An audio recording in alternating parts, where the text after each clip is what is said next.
கர்த்தருடைய பரிசுத்த நாமத்துக்கு ஸ்தோத்திரம். எல்லாரும் எப்படி இருக்கீங்க? நல்லா இருக்கீங்களா? என் பேர் கோஷிகா. இன்னைக்கு நம்ம ஒரு வசனத்தை பார்க்கலாம்.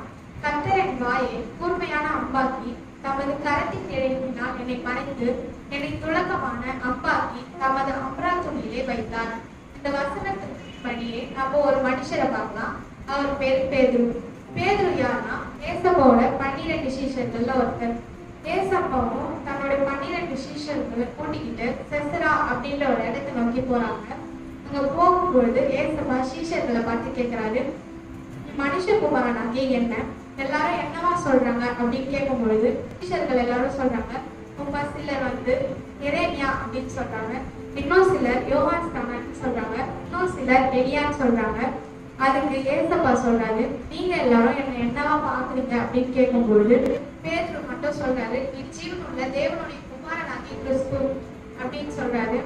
அதுக்கு ஏசப்பா சொல்றாரு, இத சொல்ற நீ பாக்கியவான், ஏன்னா இது உனக்கு மாம்சத்தினாலேயோ ரத்தத்தினாலேயோ வெளிப்படல, இது பரலோகத்துல இருக்கிற பிதாவினிடத்துல இருந்து உனக்கு இது வெளிப்படுது அப்படின்னு சொல்றாரு. அதே போல நம்மளோட வாழ்க்கையும் கர்த்தர் நமக்கு வெளிப்படுறதுக்கு 3 டிப்ஸ் இருக்கு. அந்த 3 டிப்ஸை செஞ்சா போதும் கர்த்தர் நமக்கு வெளிப்படுவார். என்னென்ன பார்க்கலாமா? ஃபர்ஸ்ட் ஒன், கர்த்தருக்காக டைம் ஸ்பெண்ட் பண்ணணும். செகண்ட் ஒன், ஏசப்பா கிட்ட அதிகமா பேசணும். தேர்ட் ஒன், ஏசப்பா உங்களோட மகிமை எனக்கு காண்பி தரணும்னு கேட்கணும். அதே போல கர்த்தருடைய மகிமை பார்த்த ஒரு நபரை பத்தி நம்ம பார்க்கலாம். அவர் யாருன்னா மோசே. ஏசப்பா மோசேவை தெரிந்து கொள்றாரு. எதுக்குன்னா இஸ்ரவேல் ஜனங்கள் எகிப்து தேசத்துல அடிமையா இருக்காங்க. அந்த அடிமைகளை மீட்கும்படி ஏசப்பா மோசேயை தெரிந்து கொள்றாரு. மோசேவும் ஏசப்பாவோட சட்டத்துக்கு கீழ்படிச்சு வராது. வரும்பொழுது ஒரு வனாந்தரத்தின் வழியா மோசே இஸ்ரவேல் ஜனங்களை வழிநடத்தி கொண்டு வராரு. அப்போ ஏசப்பா தனிமையா மோசே கூட பேசும்படியா மோசேவை அழைக்கிறாரு. மோசேவும் அதற்கு கீழ்படிச்சு மலை மேல போயிட்டு ஆண்டவரோட பேசுறாரு. ஏசப்பாவும் அவருக்கு நிறைய வெளிப்பாடுகளை கொடுக்குறாரு.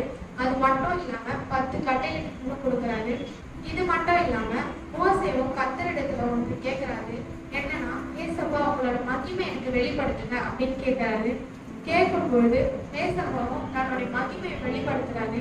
மோசேவும் மலை மேல இருந்து கீழே இறங்கி வர்றாரு. மோசே ஜனங்களை பாக்குறாரு.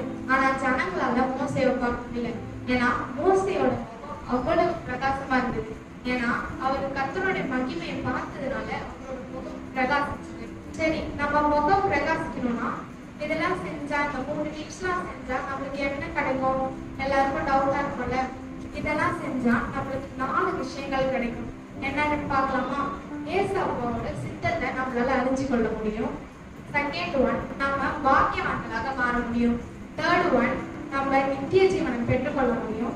ஃபோர்த் ஒன், பரலோகத்துல இருக்கிற மறைப்பொருள்களை நம்ம அறிய முடியும். இந்த 4 விஷயத்தையும் நம்மளால பெற்றுக்கொள்ள முடியும். இதே போல என் வாழ்க்கையில ஒரு சாட்சி நடந்தது. அதை உங்ககிட்ட ஷேர் பண்ணிக்கிறேன்.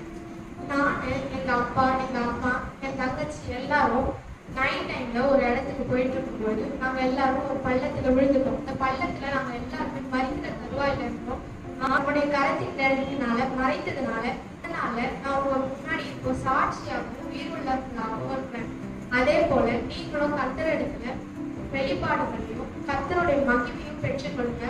இதே மாதிரி நீங்களும் கர்த்தரிடத்துல அதிக வெளிப்பாடுகளையும் கர்த்தரோட மகிமையும் பெற்றுக்கொண்டு இந்த வசனத்தின்படியே அவருடைய கரத்தின் நிழலினால மறைக்கப்பட்டவர்களாகவும் அவருடைய அம்பரா துணியில வைக்க